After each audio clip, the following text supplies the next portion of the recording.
میں عرض یہ کر رہا تھا ہمارے آقا صلی اللہ تعالی علیہ وسلم کو مسجد میں آنے میں کچھ دیر ہو گئی. سرکار دو عالم صلی اللہ تعالی علیہ وسلم مسجد میں کچھ دیر سے تشریف لائے تو سرکار سے صحابہ نے عرض کیا رسول اللہ دیر سے آنے کا سبب ارشاد فرمائیں. تو ہمارے آقا صلی اللہ تعالی علیہ وسلم نے کہا فرمایا ہاں مجھے تمیم داری کی باتوں نے روک لیا تھا. کیا کہا؟ تمیم داری کی باتوں نے روک لیا تھا. حضرت تمیم داری رضی اللہ تعالی عنہ یہ وہ شخص ہے اللہ کے نبی صلی اللہ علیہ وسلم کے یہ وہ برگزیدہ و ممتاز صحابی ہیں, جلیل القدر صحابی ہیں کہ جن کو مسجد حرام یعنی کعبہ شریف میں سب سے پہلے چراغ روشن کرنے کا شرف حاصل ہوا ہے. حضرت تمیم داری بڑے ہی جلیل القدر صحابی ہیں. سرکار دو عالم صلی اللہ تعالی علیہ وسلم فرماتے صحابہ سے کہ حضرت تمیم داری رضی اللہ تعالیٰ عنہ نے جو کچھ سرکار سے بتایا تھا وہ کچھ سرکار دو عالم صلی اللہ علیہ وسلم نے صحابہ کو اس طریقے سے صحابہ تک پہنچایا کہ تمیم داری کو اور تمام صحابہ کرام کو نماز بعد جمع کر کے فرمایا کہ تم لوگ یہیں پر ٹھہر جاؤ, اور تمیم داری کو کہا کہ اپنی بیتی ہوئی بات کا ذکر کرنے کے لیے کہا. اور حضرت تمیم داری رضی اللہ تعالیٰ عنہ نے کچھ اس طریقے سے ان کو بتایا کہ دیکھو میں کسی سبب سے شاید کہ وہ بیمار تھے یا پھر کسی وجہ سے اس وقت میرے ذہن میں نہیں ہے وہ بات وہ کس لیے مدینہ جا رہے تھے, مگر وہ مدینہ شریف جا رہے تھے. تو سرکار دو عالم صلی اللہ علیہ وسلم کے اس صحابی کا بیان ہے کہ میں مدینہ جا رہا تھا, اچانک میری ناؤ سمندر میں یا ندی میں جو بھی تھا چلتے طوفان کے زد میں آ جاتی ہے. وہ ناؤ طوفان کے زد میں آ جاتی ہے. سرکار دو عالم صلی اللہ علیہ وسلم کے صحابی بیان کرتے کہ میری ناؤ طوفان کے زد میں آ گئی. میری ناؤ طوفان کے زد میں جب آئی تو مجھے پھر جینے کی امید نہیں نظر آتی تھی. طوفان میں کبھی جب موجیں جب لہریں میری ناؤ سے ٹکراتی تھی تو میری ناؤ بہت دور جا لگتی تھی اور میں بہت زیادہ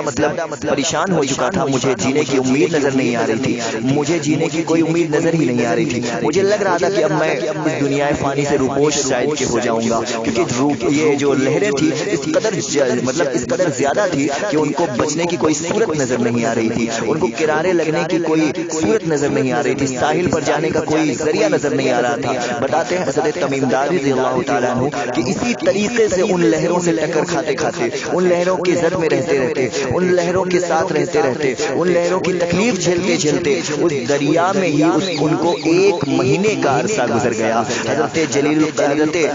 تمیم داری رضی اللہ تعالیٰ عنہ بیان فرماتے ہیں 1 مہینے کا جب عرصہ گزر گیا تو مجھے ایک بہت دور سے کچھ پیڑ دکھائی دیے, کچھ شجر دکھائی دیے, کچھ درخت دکھائی دیے. تو اس درخت کو دیکھ کر کے ان درختوں کو دیکھ کر حضرت تمیم داری بتاتے ہیں کہ میرے ساتھ 30 لوگوں کا قافلہ تھا. ان لوگوں نے اور ہم نے بھی یہ سوچا کہ شاید اس پیڑ کے پاس جانے کے بعد کچھ اچھا ہو سکتا ہے, کچھ معاملہ اچھا ہو سکتا ہے, جینے کا کچھ سہارا مل سکتا ہے, پار لگنے کا کچھ ذریعہ نظر آ سکتا ہے. حضرت تمیم داری رضی اللہ تعالیٰ عنہ نے اپنے ساتھیوں سے کہا کہ چلو اس پیڑ کی طرف چلتے ہیں. بہت محنت و مشقت کے بعد حضرت تمیم داری رضی اللہ تعالیٰ عنہ کی کشتی جا کے اس ٹاپو پر لگتی ہے جہاں کچھ پیڑ تھے, اور پیڑ کے سہارے اس ٹاپو پر حضرت تمیم داری اور ان کے جو ساتھی تھے 30 ساتھی, وہ 30 ساتھی اس ٹاپو پر چلے جاتے ہیں, اتر جاتے ہیں. جب وہاں اترتے ہیں تو ان کو اچانک ایک آواز سنائی دیتی ہے. ان کو ایک آواز سنائی دیتی ہے, اچانک کا یہاں ذکر نہیں ہے, ان کو ایک آواز سنائی دیتی ہے اور وہ آواز ایک عجیب سی آواز تھی, ایسی آواز کہ شاید انہوں نے پہلے وہ آواز کبھی نہ سنی ہو. اس طریقے کی آواز جب انہوں نے تلاش کرنے کی کوشش کی تو دیکھا کہ ایک عجیب شکل کا جانور ہے, اور اس جانور کے جسم پہ بال اتنے بڑے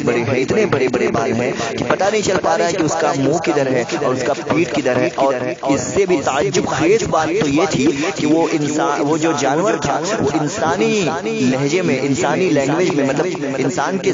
طریقے سے بات وہ کر رہا تھا, انسانی زبان میں وہ بات کر رہا تھا. اور اس نے پوچھا کہ اے لوگوں تم کہاں سے آئے ہو؟ تو بہت ہی ڈرتے ان لوگوں نے اپنا حال بیان کیا اور بتایا کہ ہم لوگ مدینہ جا رہے تھے اور ہماری کشتی طوفان کے زد میں آنے کی وجہ وجہ سے موجوں سے ٹکراتے ٹکراتے لہروں کے چکر کاٹتے کاٹتے اس تکلیف سے نکلتے ہوئے کہیں جا کے ہم لوگ یہاں پہنچے ہیں، اور تم بتاؤ کہ یہ کون سی جگہ ہے، ہم کہاں پر آ کر ٹھہرے ہوئے ہیں۔ حضرت تمیم داری کی یہ باتیں سنتا ہے اور وہ کہتا ہے کہ میں تمہیں اس کے بارے میں بعد میں بتاؤں گا، پہلے یہاں تم ڈرو نہیں بلکہ میرے ساتھ چلو، میں تمہیں اپنے ایک آدمی سے ملاتا ہوں، اپنے ایک شخص سے ملاتا ہوں، میں جس کا جاسوس ہوں، میں اس سے ملاتا ہوں، اور وہ تم سے ملنے کا بڑا خواہاں بھی ہے، وہ تم سے ملنے کا بڑا شوقین بھی ہے، وہ تم سے ملنے کی چاہت رکھتا ہے، وہ تم سے ملنے کی حسرت رکھتا ہے، وہ تم سے ملنے کا خواہش مند ہے۔ آؤ آؤ میرے ساتھ چلے آؤ، میرے پیچھے پیچھے چلتے چلو۔ حضرت تمیم داری آپ رضی اللہ تعالیٰ عنہ اور آپ کے ساتھی جو تھے 30 ساتھی، وہ سب کے سب اس جاسوس کے پیچھے پیچھے انسانی شکل کے جو جانور تھا، مطلب جو عجیب قسم کا جانور تھا، اس کے پیچھے پیچھے چلے جاتے ہیں۔ وہ پرخوف جنگل کا راستہ، حضرت تمیم داری رضی اللہ تعالیٰ عنہ اس جنگل کے راستے سے چلے جا رہے ہیں، اس جانور کے پیچھے پیچھے۔ اب جب جاتے ہیں بہت دور نکلنے کے بعد، کافی دور نکلنے کے بعد، مطلب اس جنگل کے راستے سے جہاں وہ پہنچتے ہیں تو وہاں دیکھتے یہ ہے کہ ایک انسانی شکل میں عجیب انسان، ایک بہت مطلب کہ عجیب طرح کا انسان جو کہ زنجیروں میں قید ہے، زنجیروں میں قید ہے۔ وہ جب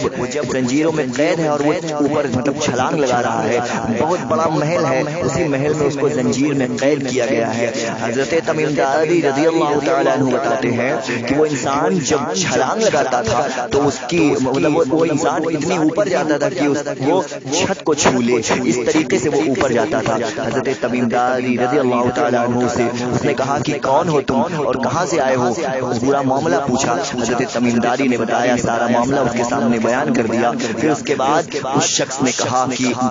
حضرت تمیم داری نے پوچھا تم کون ہو، کہا میرے 3 سوالوں کا جواب دو پھر میں بتاؤں گا کہ میں کون ہوں۔ حضرت تمیم داری رضی اللہ تعالیٰ عنہ نے کہا ہاں بولو کیا سوال ہے تمہارے۔ حضرت تمیم داری کو اس نے کہا کہ ایک درخت ہے، اس درخت کا نام اس وقت میرے ذہن میں نہیں ہے، وہ درخت کا نام کتابوں میں ملے گا۔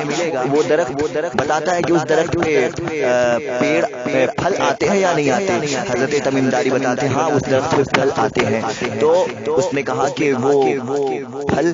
مطلب کچھ دنوں میں وہ پھل آنا بند ہو جائیں گے، اس پیڑ میں پھل آنا بند ہو جائے گا۔ اور ایک دریا کا اس نے نام لیا، اس دریا کا نام بھی میرے ذہن میں اتفاق سے اس وقت نہیں ہے۔ وہ دریا، اس دریا میں پانی آتا ہے، اس نہر میں پانی چلتا ہے، مطلب وہ دریا میں پانی بہتا ہے۔ اس نے کہا ہاں، حضرت تمیم داری نے کہا ہاں دریا میں پانی آتا ہے۔ کہا کہ اب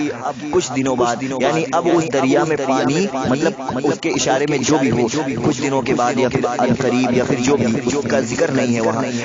پانی بند ہو جائے گا، یعنی وہ ندی سوکھ جائے گی۔ اور آخری بات جو اس نے کہی تھی وہ کہا تھا کہ کیا نبی آخر الزمان سید ذیشان سرکار دو عالم صلی اللہ تعالی وسلم کی طرف اشارہ کرتے ہوئے مطلب سرکار کا نام لے کر پوچھتا ہے، سرکار دو عالم صلی اللہ علیہ وسلم سے منسوب جملے کہے اور کہا کہ یا نبی، یہ نبی کیا دنیا میں تشریف لا چکے ہیں؟ کہا ہاں ہاں یہ نبی تشریف لا چکے ہیں، اللہ کا شکر ہے کہ ہم انہی سے ملاقات کرنے جا رہے ہیں، سبحان اللہ، انہی سے ملاقات کرنے جا رہے ہیں۔ حضرت تمیم داری رضی اللہ تعالیٰ عنہ نے جب یہ بتایا تو اس کے خوشی کا ٹھکانہ نہ رہا، اس کی مسرت کا کوئی ٹھکانہ نہ رہا، وہ یوں چھلانگ لگاتا ہے، بہت اوپر جاتا ہے اور اچھلنے لگتا ہے، خوشی سے جھومنے لگتا ہے اور کہتا ہے بس میرے دن قریب آ گئے ہیں، بس میرا دن پورا ہو چکا ہے، بس میرا دن پورا ہو چکا ہے اور میں عنقریب آزاد کر دیا جاؤں گا، میں عنقریب اس زنجیر سے چھوڑ دیا جاؤں گا، میں عنقریب اس قید سے رہا کر دیا جاؤں گا۔ وہ حضرت تمیم داری پوچھتے ہیں کیوں، کیا بات ہے، تو کون ہے؟ تو اس نے بتایا کہ میں دجال ہوں،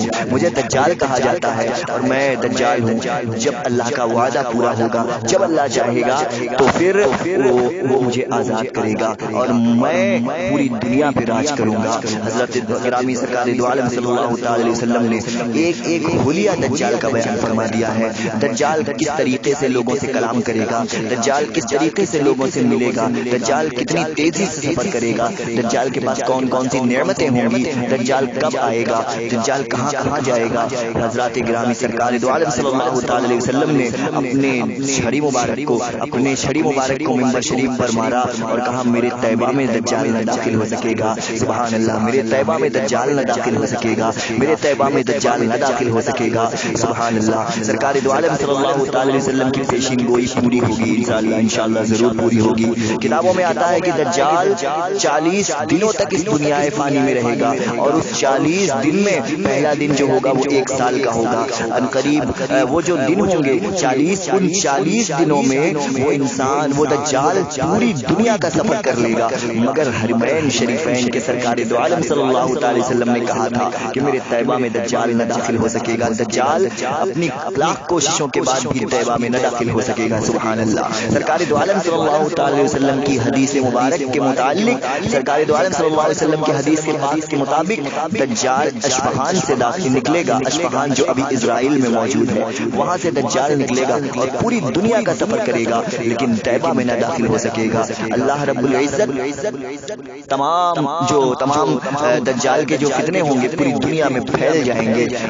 بتایا جاتا ہے علماء کرام مطلب کتابوں میں آتا ہے کہ اس وقت بھوکمری کا اس قدر عالم ہوگا کہ لوگ بھوک سے پریشان ہوں گے، غلہ نہیں اگے گا، پانی نہیں برسے گا، لوگ بھوک پیاس سے بہت پریشان ہو جائیں گے، اور دجال جب آئے گا تو اپنے ساتھ کھانا اور پانی لے کر آئے گا اور اپنے جادو کے فتنے میں لوگوں کو مبتلا کرے گا اور کہے گا مجھے خدا کہہ دو میں تمہیں کھانا کھلا دوں گا، مجھے خدا کہہ دو میں تمہیں پانی پلا دوں گا، لیکن